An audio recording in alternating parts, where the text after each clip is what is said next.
Ya itu Republikan ya, menarik sekali. Republikan, kemudian terakhir saya pengen tanya soal pendidikannya. Tapi sebelum saya tanya pendidikan, ada yang lain lagi nggak Mas yang menarik terkait tradisi Republikan ini? Kalau tadi di awal saya bicara tentang kalau tradisi liberal itu lebih fokus pada ke dalam, individu, ke diri, individu dan ke dalam gitu. Kalau tradisi Republikan itu ke masyarakat dan keluar. Nah itu salah satu hal yang kemudian cukup membedakan di antara keduanya. Walaupun nanti ada, kalau kita baca lagi teori-teori yang baru itu mencoba mendamaikannya, tapi secara umum pada dasarnya itu kemudian berbeda.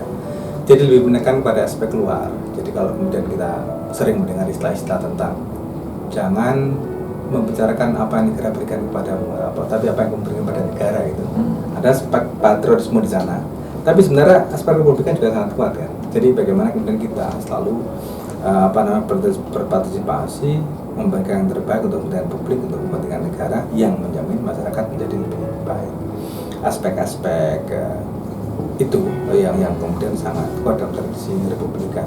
Yang publik, kepentingan publik seperti istilah res publica, publik itu yang kemudian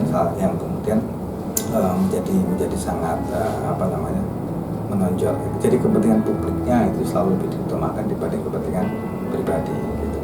Tapi bukan berarti bahwa kemudian karena tradisi Republikan mementingkan kepentingan publik maka orang nggak boleh punya kepentingan pribadi. Ya boleh gitu. Tapi kamu nanti ketika kemudian belajar untuk mencoba memahami atau terlibat dalam urusan publik, kamu akan tahu kepentingan pribadimu dan relasi di antara keduanya itu gitu. Jadi boleh. Sama juga tadi ketika kemudian Republikan bicara tentang partisipasi, bukan berarti dia menafikan hak itu penting terhadap, tapi itu satu-satunya. Bukan hanya itu gitu, tapi juga aspek etisnya, partisipasinya, dan tanggung jawabnya sebagai seorang warga negara. Aspek-aspek itu ya, gitu ya, dan kuat dalam tradisi Republikan. Nah, kalau tadi kan kita sering bicara civic virtue ya, itu sebetulnya yang menentukan kan tentu berbeda-beda ya Mas, di setiap negara atau kelompok masyarakat itu kan civic virtue-nya bisa beda-beda. Itu yang mempengaruhi kemudian ini menjadi civic virtue, menjadi nilai-nilai kebajikan publik itu apa Mas? Partisipasi dan dialog tadi itu. Jadi civic virtue itu hanya mungkin muncul dalam konteks partisipasi publik yang luas, yang menyangkut urusan publik baik sebagai orang maupun ruang publik kan.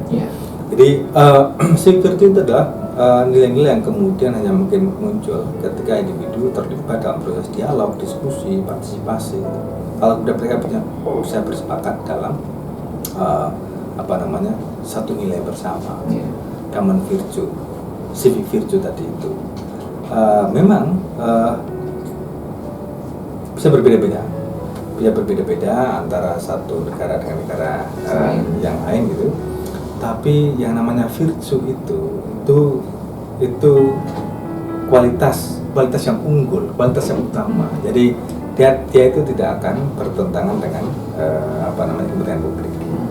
Virtue itu. Contohnya apa Mas? Keadilan dan kebenaran. Terus kemudian kesetaraan ya. Nilai semacam itu kan tidak bertentangan dengan kepentingan publik di negara manapun. Ada salah satu kritik yang kuat sebenarnya praktek ini ya, yang misalnya Aris Merinyang itu juga punya kritik ya, atau civic virtue yang dibayangkan Republikan itu kemudian juga dikritik oleh pemikir yang lain gitu. Civic virtue itu dalam proses pembentukannya memang sangat partisipatif. Pertanyaannya adalah begitu ia terbentuk, apakah kemudian memungkinkan untuk mewadahi suara-suara yang lain? Kita bicara tentang politik identitas, bicara tentang kultur dan sebagainya. Itu kemudian juga perdebatan. Jangan-jangan ada kelompok-kelompok kecil yang ternyata tersisihkan.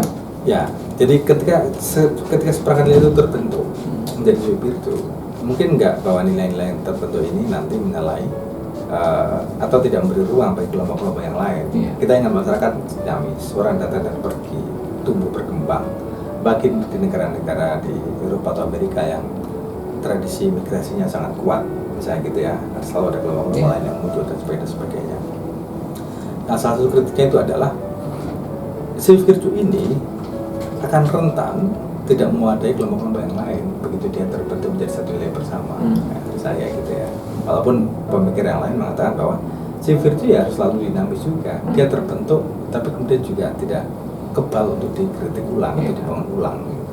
Jadi dia tetap harus menjadi nilai yang selalu bisa responsif gitu. Dibicarakan dalam konteks partisipasi dialog antara berbagai kelompok dalam ruang publik gitu ya. Hal semacam itu. Bukan nilai-nilai yang mati begitu Bukan saja. nilai yang mati. Jadi misalnya tadi kita bicara tentang affirmative action itu. Kenapa itu muncul ya? Karena memang nilai yang ada tidak memungkinkan kita bicara tentang kesetaraan itu. Pada akhirnya masyarakat kita kan ada yang nggak setara. Kalau dia tidak diberi affirmative action itu susah itu, nggak mungkin gitu misalnya. Contoh, kuota 30% ya di DPR itu. Tanpa ada affirmative action mungkin nggak itu muncul? Tidak. Susah. Karena cenderung partai-partai yang memilih laki-laki. Kalau kemudian kita bicara tentang equality ya, semua setara, boleh milih siapapun, punya kebebasan gitu. Karena yang perempuan cuma satu. Iya kan? Peluangnya jadi kecil. Nah, kita butuh affirmative action tuh misalnya. Bahwa ternyata kesetaraan pada prakteknya itu ternyata kemudian juga tidak bisa berdiri sendiri itu. Ternyata kemudian ada aspek yang lain tuh. Cara affirmative action 30% kuota perempuan misalnya itu ya. Yang memungkinkan pokoknya partai-partai dalam dalamnya harus ada perempuannya 30% yang memungkinkan mereka ada di sana. Nah, tapi ini aspek prosedural ya. Kita kan juga bisa memastikan bahwa perempuan yang terpilih di parlemen itu pasti perspektifnya perempuan. Nah, gitu ya. Ini paling aspek proseduralnya terpenuhi di sana. Itu tadi. Ada ruang-ruang di mana kemudian prinsip-prinsip atau nilai-nilai bersama atau virtue yang menjadi sifat bersama itu juga memang perlu didiskusikan kembali, dirumuskan kembali ketika ia tidak lagi mencukupi untuk tadi menjamin kebebasan, menjamin kenyamanan bersama dan sebagainya.